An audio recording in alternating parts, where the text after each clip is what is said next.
محرم میں جو باتیں سمجھنے کی ہے اس کا آپ بطور خاص خیال فرمائیں۔ پہلی بات تو یہ ہے کہ محرم میں حضور اکرم صلی اللہ علیہ وسلم نے روزہ رکھنے کی ترغیب عنایت فرمائی ہے، روزہ رکھنے کی ترغیب دی ہے، اور ہمیں چاہیے کہ ہم محرم کے اندر روزے کا اہتمام کریں، کیونکہ نبی کریم صلی اللہ علیہ وسلم کی زبان مبارک سے اس پہ ترغیب آئی ہے۔ حضور اکرم صلی اللہ علیہ وسلم نے ماہ محرم میں روزہ رکھنے کی فضیلت بیان فرمائی ہے۔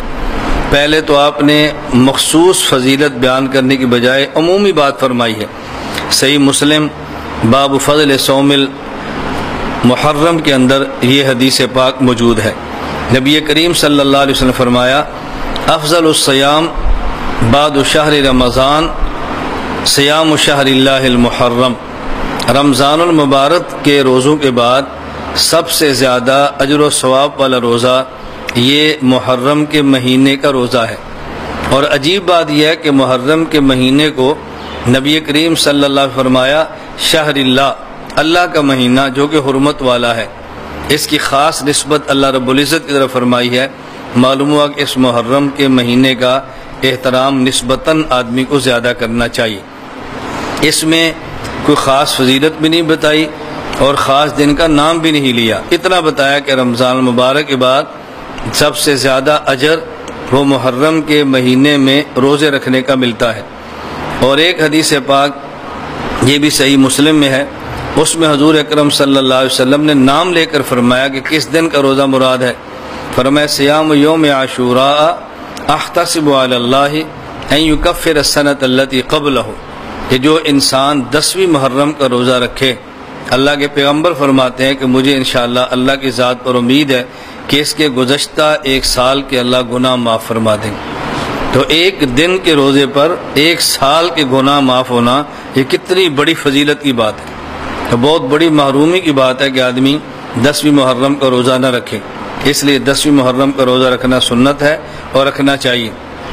ہاں البتہ آج کل ہم رسول اللہ صلی اللہ علیہ وسلم کے ارشادات کی روشنی میں عوام الناس اور خواص سے گزارش کرتے ہیں کہ ایک دن کا روزہ اور رکھ لیں، 9 محرم کا یا 11 کا اضافہ فرما لیں۔ اور یہ اضافہ بھی کیوں؟ اس لیے کہ حضور اکرم صلی اللہ علیہ وسلم نے فرمایا، مکہ مکرمہ سے مدینہ منورہ تشریف لائے رسول اللہ صلی اللہ علیہ وسلم نے 10 محرم کے روزے کی جب بات کی ہے تو مدینہ منورہ میں انصار نے آپ کی خدمت میں عرض کیا کہ ہمارے ہاں یہودی 10 محرم کا روزہ رکھتے ہیں، اس لیے کہ بنی اسرائیل کو جو فرعون سے نجات ملی تھی وہ 10 محرم کا دن تھا، تو یہ اس نعمت کے شکرانے کے طور پہ 10 محرم کا روزہ رکھتے ہیں۔ تو رسول اکرم صلی اللہ علیہ وسلم فرمایا آئندہ سال اگر ہم زندہ رہے تو ایک دن کا اضافہ کریں گے تاکہ یہودیوں کے ساتھ ہمارا تشبہ نہ ہو، مشابہت نہ ہو۔ حدیث پاک میں ہے اللہ کے نبی صلی اللہ علیہ وسلم فرمایا کہ تم محرم کا روزہ رکھو، اور فرمایا کہ خالفوا فیہ الیہود، یہودیوں کی مخالفت کرو۔ اس کا طریقہ کیا ہے؟ صوموا یوما قبلہ او بعدہ، ایک دن 10 محرم سے پہلے یا بعد روزہ رکھ لو تاکہ مشابہت ختم ہو جائے۔ یہاں 2 باتیں سمجھیں، ایک بات تو یہ کہ صرف 10ویں محرم کا روزہ نہ رکھیں بلکہ 9 اور 10 کا رکھیں یا 10 اور 11 کا رکھیں۔ اور دوسری بات جو بڑی اہم ہے ہمارے لیے وہ یہ ہے کہ اللہ کے نبی صلی اللہ علیہ وسلم نے عبادات میں بھی کفار سے مشابہت اختیار کرنے کو منع فرمایا ہے، عبادات میں بھی کفار کی مشابہت سے اپنے آپ کو بچائیں۔ ایک یہ کہ ایک ہماری عبادت ہے اور کوئی کافر اس کے ساتھ مشابہت اختیار کر لے، یہ بات الگ ہے۔ ایک یہ کفار کی عبادت ہے، ہم اس سے مشابہت اختیار کریں تو یہ بات بالکل الگ ہے۔ حدیث پاک میں ہے نبی کریم صلی اللہ علیہ وسلم فرمایا من تشبہ بقوم فهو منهم، جو شخص جس قوم کی مشابہت اختیار کرے گا یہ قیامت کے دن انہی میں سے اٹھایا جائے گا۔ اس پر میں 2-3 مثالیں دے دیتا ہوں تاکہ آپ کو بات سمجھنے میں آسانی ہو۔ مثلا کپڑا آپ سفید رنگ کا پہنے تو سب سے افضل ہے، حدیث مبارک میں اس کی اللہ کے نبی صلی اللہ علیہ وسلم کی طرف سے ترغیب ہے، آپ نے ترغیب دی ہے کہ سفید کپڑے کی، سفید کپڑا افضل کپڑا ہے۔ لیکن اگر کوئی شخص سفید کپڑے کی بجائے کالے رنگ کا کپڑا پہننا چاہے تو شریعت منع نہیں کرتی، پابندی نہیں ہے۔ لیکن اگر کسی علاقے میں بعض دنوں میں مخصوص طبقہ کالے کپڑے پہنتا ہو اور آپ اس علاقے میں ہوں تو آپ کو ان دنوں میں کالے کپڑے نہیں پہننے چاہیے. کیوں؟ لوگ یہ سمجھیں گے یہ فلاں طبقے سے تعلق رکھتا ہے. جو میں نے مسئلہ عرض کیا، ساری قیود اور ساری باتیں ذہن میں رکھیں. کسی خاص علاقے میں کوئی خاص قوم یا فرقہ خاص دنوں میں اگر وہ کالے کپڑے کا اہتمام کرتا ہے، گویا ان کا یہ مذہبی شعار اور علامت ہے، تو آپ ان دنوں میں اس علاقے میں کالے کپڑے کے اہتمام سے بچیں تاکہ ان کے ساتھ آپ کی مشابہت نہ ہو. مثال کے طور پہ اب ہمارا یہ ادارہ ہے تو ہمارے ادارے میں کالا یا سرخ یا سبز یا سیاہ کوئی خاص کپڑا نہیں ہے. اب یہاں آدمی کسی بھی رنگ کا کپڑا پہنے گا تو فرق نہیں پڑے گا، لیکن مخصوص علاقہ ہو، مخصوص دن ہو اور مخصوص فرقہ ہو، اس پر بہت احتیاط کرنا چاہیے. سبز پگڑی اور خصوصاً جس میں دھاریاں بھی ہوں، یہ سنت سے ثابت ہے. سبز پگڑی جس میں دھاریاں ہوں، ایسی چادر بھی رسول اللہ صلی اللہ علیہ وسلم سے ثابت ہے. خود ہمارے ہاں دارالعلوم دیوبند میں سالانہ جلسے پر فضلاء کے لیے جس پگڑی کا اہتمام کیا جاتا ہے دستار بندی کے طور پہ، وہ سبز رنگ کی پگڑی ہے. ہمارے مشائخ باندھتے بھی تھے. دارالعلوم دیوبند میں اس کا اہتمام ہے سبز رنگ کی پگڑی کا. لیکن اب اگر ہمیں کوئی یہ بات کہے تو ہم کہتے ہیں کہ سبز رنگ کی پگڑی پہننے میں حرج نہیں ہے، لیکن اس دور میں ایک مخصوص فرقہ اس نے سبز رنگ کی پگڑی کو اپنا شعار بنا لیا ہے. اب آپ بچیں ورنہ لوگ سمجھیں گے یہ اسی فرقے سے تعلق رکھتا ہے. سفید رنگ کی پگڑی اور مخصوص سٹائل میں، یہ ہمارے یہاں ایک مستقل جماعت ہے جو اس پگڑی سفید رنگ کی باندھتے ہیں اور مخصوص سٹائل سے باندھتے ہیں. مخصوص ان کی ٹوپی ہوتی ہے. اب اس ٹوپی کو اس سٹائل سے پگڑی باندھنا کوئی ناجائز نہیں ہے، لیکن ان دنوں میں آپ باندھیں گے تو لوگ سمجھیں کہ شاید یہ بھی اس فرقے سے تعلق رکھتا ہے، لہٰذا اب احتیاط کرنا ضروری ہے. جب شریعت نے ہم ایک مخصوص سٹائل کا پابند نہیں کیا تو ہم اپنے آپ کو مخصوص طرز کا پسند کیسے کر لیں گے؟ یہ مناسب نہیں ہے. میں خصوصاً گزارش کرتا ہوں اپنے ان احباب سے کہ جو دین کا کام کرتے ہیں ان باتوں کا وہ بہت زیادہ خیال فرمائیں، بلکہ ان کو بہت زیادہ اس پر توجہ دینی چاہیے. بعض کسی خاص شیخ کے مرید ہوں تو ہر مرید کی خواہش ہوتی ہے میں اپنے شیخ کی ٹوپی، شیخ کی پگڑی پہنوں تاکہ دنیا کو پتہ چلے کہ فلاں کا مرید ہے. اگر کسی جماعت سے منسلک ہے ان کی خواہش ہوتی ہے میں فلاں جماعت والی پگڑی باندھوں تاکہ پتہ چلے فلاں جماعت کا بندہ ہے. تو یہ جماعت، یہ طرز مناسب نہیں ہے. جب حضور اکرم صلی اللہ علیہ وسلم اور صحابہ کرام رضی اللہ عنہم اجمعین نے ان معاملے میں اہتمام نہیں فرمایا تو ہمیں اس کا اہتمام نہیں کرنا چاہیے.